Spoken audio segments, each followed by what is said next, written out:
Gollivud filmlaridagi suratga olingan Koreya daramalari haqida bugun gaplashamiz. Quyida aytadigan daramalarim haqiqatdan juda ko'p pul ajratilgan u daramalarda va menga ham aynan yoqadigan daramalarni tanlab oldim. Birinchisi bu Xronika Azdalya. O'zbekchasini bilmayman, no aynan birinchi mavsumi menga juda ham yoqadi.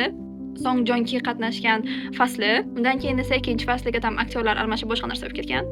No, birinchisi shu darajada menga boshqalarga ham yoqdiki, internet tarmoqlarida ko'pchilik Igra Prestolovmi shunaqa bor edi-ku, taxtlar o'yini tam drakon, oq sochli qizcha o'shanga qiyoslashgan bu daramani.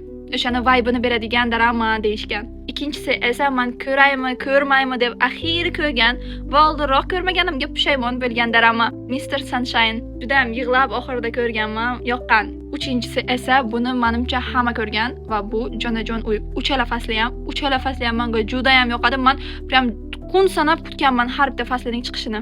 Netflix bunga juda ham ko'p pul sarflagan va o'sha ko'p pulini necha barobardir qilib qaytib ham olgan.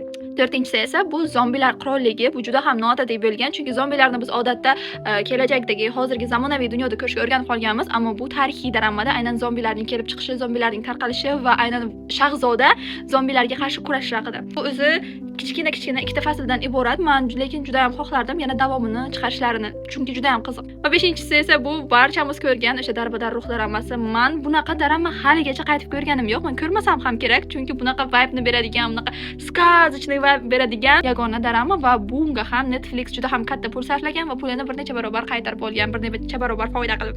Siz bu daramalardan qaysilarini ko'rgansiz va bular ichida sizning eng yoqtirganingiz qaysi? Fikringizni izohlarda yozib qoldiring. Dekabr oxirigacha esa 1000 ta bo'lmoqchimiz. Shuning uchun obuna bo'lishni unutmang. Hammaga